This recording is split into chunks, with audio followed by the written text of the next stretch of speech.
Good morning. Yes, It's good morning. coffee time with God. Amen.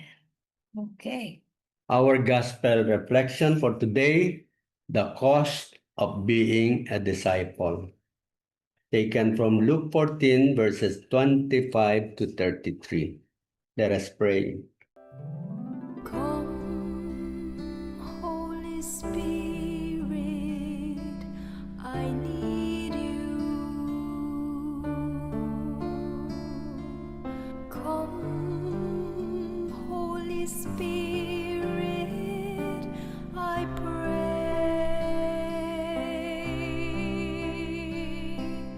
Come with your strength and your power.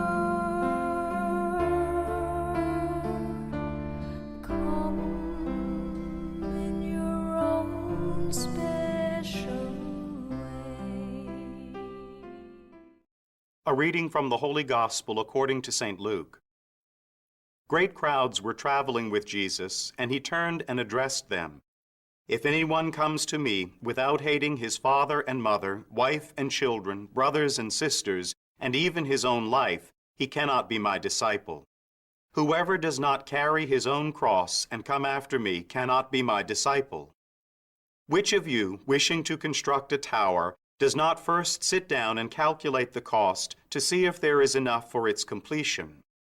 Otherwise, after laying the foundation and finding himself unable to finish the work, the onlookers should laugh at him and say, "This one began to build, but did not have the resources to finish." Or what king, marching into battle, would not first sit down and decide whether with 10,000 troops he can successfully oppose another king advancing upon him with 20,000 troops? But if not, while he is still far away, he will send a delegation to ask for peace terms. In the same way, every one of you who does not renounce all his possessions cannot be my disciple. The Gospel of the Lord. To you, Lord Jesus Christ. Ako yung hating even his own life. Ang example kasi rito yung hating his father and mother, wife and children, brothers and sisters, and even his own life. Yan ang kanyang requirement or qualification to become his disciples. Lumalabas, this is something like a renunciation of everything that is earthly. Sa huli kasi sinabi niya in the same way, every one of you who does not renounce all his possessions cannot be my disciples. That means kung hindi mo kayang gawin yun, you will not be able to finish the mission that you want to parang embrace. Yun ang nakikita ko rito. Denying yourself, dun sa sa isang gospel, ang sinabi, deny yourself, pick up your cross, and follow me. Yun yung kanyang requirement para maging disciple niya. So, ang tanong ko yung sinabi mong hating even his own life. Ano ibig sabihin nun? Ang tingin ko ron, priority. Sino ang mas mataas ang priority? Yung mga mag-anak mo? Okay. Or your life? Okay. Even your life, ang Yeah. So, sinasabi. parang selfless yun. Tama ba? Ito yung denying yourself. Oo. Ibig sabihin, the cost of being a disciple of Christ. Pagka gusto mong sundan siya, you will not put your life, even your life, on top of your, yung value as against yung iyong pagsunod sa ating Panginoon. Kung ano man yung pinagagawa niya sa atin. Okay. So, more of yung requirement yan. Yes. No? How to become a disciple of God. Okay. So, ako naman, meron ka din doon nasabi, no, na may yung word na possession. Kasi yung possession, hindi ko nga akalain sa ending na sasabihin ni Jesus yun sa ilalim, no? Kasi ang sinasabi niya dito yung mga magulang, no, yung tapos sa bandang huli ngayon yung mga example niya, no, Yun na yung parang mga trabaho na, so parang ibig sabihin niya, pagkaintindi ko, no, na dito sa possession, yung kung ano yung halagaan mo sa buhay mo. Kaya nagsimula pala siya sa kamag-anak, sa nanay, sa tatay. Relationship. Kasi tayo, parang ano no, feeling mo, possession mo, parang gamit eh. Hindi rin pala yon. So yung pinaka number one na possession is yung Pinapahalagahan mo. pinapahalagahan Yeah. mo, Your no? treasure. Yeah, so kaya parang ano ko dito na napagtanto, naisip ko na very important kay God na para maging disciple ka, kung sino ang tinatanong mo na possession mo. Yun. So parang sa sinabi mo nga na para maging disciple ka ni God, kalimutan mo yan. Ako ang importante. Yes. Di ba? Right. Parang ganon. Kasi tingnan mo, sabi niya, if you don't come, ganon sinabi niya lahat. Pagkatapos, di, parang ito, ang intindi ko din dito, pag bumababa ka na, di sinabi, di iwan mo yung mga loved ones mo, no? Akong puntahan mo. Tapos may example siya na, siyempre pag contractor ka, ganyan, kailangan mong meron ka mga pondo, ganun. Parang, ako yung pondo. Yeah. Diba? Kasi possession Yes. ka ng pera. Oo. Paano ka mag-build? Ako yung possession. Parang ganun, no? Ako yung resources mo. Yes, siya yung resources. Yes. So that is so difficult for us to see as human beings. Kaya tayo may Bible, di ba? Amen. So, Okay. yeah. So, Yan yung message natin sa Yes, isa. So ngayon, ano naman yung message natin na Sa ating dalawa. in common to us? So, ako Sige nga. yung message na in common to us, kasi doon pa lang sa word, nagkaroon na tayo nag-click na tayong pareho, yung word na possession. Kasi yan po, yung mahirap bitawan, Yes. yung possession. And then, yung sinabi mo rin na word na requirement. So, pagka meron tayong gustong sundan, kahit na sa opisina, sa school, mag-apply ka sa office, may requirement. So kay God, if we want to be followers of God, yan yung requirement niya. No, to live or alisin natin yung possessions natin.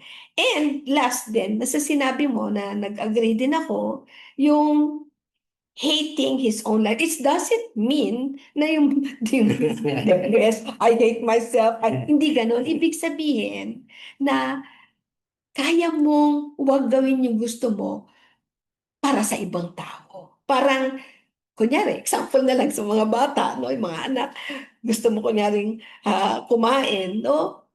Yun lang yung pera mo Di pa kainin mo muna yung mga anak mo bago yung sarili mo. Parang unahin mo yung iba bago yung sarili mo. Siguro ganun yung hating even his own life. Parang ganun. Yes. Ikaw naman. So, yung requirement niya, medyo mabigat yun because it is something natural. Parang ang iniisip mo rito, kailangan kong magkaroon naman ng konting comfort sa aking buhay. Parang sinisecure natin ng konti yung future.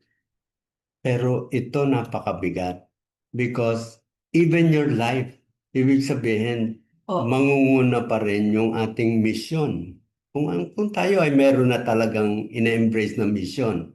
Or kung wala pa, that means we are only tinitingnan natin responsibility natin as a father of a family. Di ba? So yun, di ba sa pre-K na sinasabi rin natin, isa sa hinihingi ng Panginoon dyan, you have to be selfless and willing to offer your life for your wife, for your spouse, and for the family. Ayun, so in example natin yun Ano ba mga example nun? Hindi yan yung isang beses mo lang in-offer na buhay mo. But it is every day of your life you are trying to offer your life for your family. Ano yun?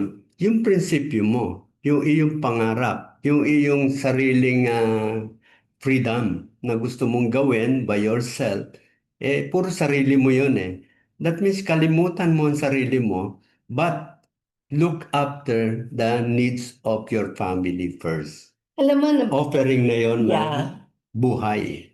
nabanggit mo yung freedom. Mm-mm. Alam niyo ba ang sikreto ng freedom?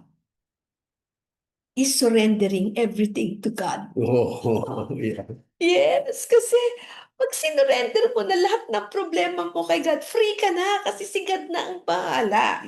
But on our part, yan. Ito na yung papasok na sinabing yung self, yung Selfless. yung even yourself, you deny yourself. Offering of self. Yeah, kasi pag in-offer mo kay God, ay magiging simple lang yung buhay mo. Hindi ka dapat yung parang you have to live a simple life na kung ano yung kaya mo, yun lang yung gawin mo. Huwag kang mag-achieve ng hindi mo naman kaya. Pero it doesn't mean na you don't dream. You dream. Siyempre, normal naman yan. Pangit naman, sabi ni Pope Francis, di ba? Mag-dream ka, pero yung dream mo is towards heaven pa rin. Hindi towards earthly pleasure or earthly desires. Kasi ako noon, kahit noon, ang pangarap ko maging milyonaryo para maibigay ko sa pamilya ko yung kagandahan ng buhay.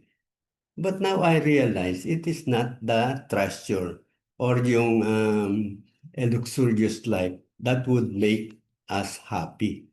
Correct. It is our dependence on God Tsaka and contentment kung ano man ang meron tayo. Tsaka alam mo, yung parang sikreto na-discover natin, ano. Kasi yun nga yung, lahat naman yun yung gusto yung yumaman. Para mamasyal, para makuha mo. Kasi yun yung enjoyment dito sa mundong to, di ba? Pero after that, wala na naman. Di ba? At pag nawala yun, hindi ka na rin masaya. Pero itong pag kay God ka nag-depend, He will continue to give the desires of your heart but not yung hindi mo kailangan. So ay binibigay niya yung mga talagang needs natin. Kasi tayo, minsan yung gusto natin, hindi naman natin alam na masama pala sa atin yun.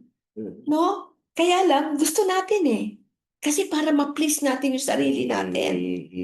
No, si God naman, magiging masaya ka kasi natututo ka ng yung desire mo ay yung desire ni God. Kaya nagiging masaya ka. Kaya tayo hindi naging masaya kasi hindi ka kontento. Yeah. Yun yung wala ka, yun yung gusto mo. Si God ang nakakaalam kung ano yung best para sa iyo. Kung naniniwala ka at sinurrender mo na kay God yung buhay mo, kung meron kang gustong makuha o gustong magkaroon, hindi nangyayari. Hindi na sasama loob mo. Sabi mo, ayaw ni Lord yun, kaya hindi nangyayari. Di ba? Si Jesus, yung kanyang requirement, pagka iniisip mo at nandito ka sa mundo, parang napakahirap gawin. Di ba? Sabi nga ni iba, parang kasira ulo, no? Na dami mo nang naipon and yet, hindi mo iniisip yung sarili mo, ipamper. Di ba? So, bakit hindi mo gamitin yung mga treasure mo yan? Naalala ko tuloy yung sinasabi ni Kimberly Han. Sabi niya, ang gusto ko lang sa'yo, total, isinurrender mo sa akin lahat ng mga possessions mo, everything that you have. Ibabalik ko sa yan because you need it. Sabi ni In God. this world. Kay Sabi ni Kimberly. God, because you need it. Kaya lang, remember that That's mine. that's mine. Oo. No? Ngasiwa ko sa'yo. Oo. So, you let it use for the greater glory of my name. Parang yan ang sabi ni Kaya God. pag sinabi that is mine, huwag ka maghihimutok kung kukunin ko kasi akin yan Oo. Diba? Ang point ko lang doon, kung ano man halimbawa ang natira, no, after giving it all for others, kung ano man ang natira, be contented. Because God has given you all you need to live Yes. simple life. Makontento. Yan, medyo mahirap yan. No? I think it needs a lot of parang paghingi ng biyaya kay God. Yeah. To be selfless. Correct. At saka kung talagang gusto mo na talaga na yung sinasabi namin na mangyari rin sa buhay ninyo, alam po ni God, God can see your heart. na talagang yung desire mo, and tutulungan ka niya. Kahit sabi nga ni June, mahirap, pero magtataka kayo bakit nyo nagagawa. Kasi unang-una, ginusto ninyo, nagdesisyon ka. And then si Lord na ang unti-unting tutulong sa iyo para mangyari yun. Para ikaw na talagang naiisip mo na agad yung ano di ba, merong biglang dumating na unexpected na hindi natin naasahan. Ang sinasabi mo agad, ay, meron na tayong pang-anniversary. Yung anniversary ng aming program Sa na simbahan. ginagawa namin para sa ma-accompany yung mga families. Yon. So, ibig sabihin, hindi para sa amin ang Yeah. isip niya agad. And that is, ibig sabihin, it is all by the grace of God na inilalagay niya sa ating mga isip at Yes. puso. So, first, it is our desire Naiiba talaga, no? to be part of God's disciples. Totoo. At saka yung sa experience din po namin, like, noon syempre, nung dalaga pa ako, hindi pa ako masyadong ganun yung religious ako, pero hindi pa masyado talagang na-surrender lahat, no? May mga binibili pa ako mga gamit ko, mga ganyan. Pero ngayon, bago ko, iniisip ko muna, bibilin ko kaya, parang tagal ko mag-isip, ano? Pero pag tungkol sa simbahan, like yung mga ganyan, hindi ako nag-iisip. O sige, ganun agad no? Parang, feeling ko talaga na hindi talaga sa atin yung pera Hindi talaga. Kay God yan Kaya yung mga yung gospel, ito yung gospel reflection na ito, we learn how to be happy. Not yung mga galing sa mundo, but the joy that comes only from the Lord, the peace that comes from God. Yun ang talagang masaya. Hindi yan makukuha sa'yo. O, tsaka yung sinabi, yung problema, sinabi dito, no, yung carrying of the cross. No, talagang dadalhin yan, kasama po talaga ang problema sa buhay natin. Hindi porket sinabi namin, hindi na-surrender na namin kay God, wala na kaming problema. Hindi po. Hindi po nawawala. Kaya lang, magaang na po yung cross na dala-dala namin. Yeah. Tayo pwedeng Yes. Kasi sabi, di ba, if you want to follow God, pick up your cross and follow me. Hindi yan sinabing, leave your cross, or I will carry the cross for you, or you will never have a cross, or you will later on use the cross. On up to the end. Expected po yan. Kaya pag may problema, ang sinasabi ko lagi sa mga kasama namin, you are in the right track. Pag may problema ko. Kasi ibig sabihin yan yung journey ni God. Now, dyan mo malalaman yung kagaangan ng cross kasi na-surrender mo na sa Kanya. Isa pa naalala ko, if you are not serving God, napakahirap talagang isipin na saan ko gagamitin itong lahat ng possessions ko. And I am not serving God. So, for you to be happy at ma-enjoy mo yung buhay mo, serve God. Because it is where you will experience yung sinasabi na pagiging selfless. And yet, the joy that comes from the Lord will always be there. And the reward is great in heaven. Yes. Lahat tayo pupunta doon, makikita na natin si God. Kaya pala, Lord, kaya pala, buti na lang, sumunod kami sa iyo.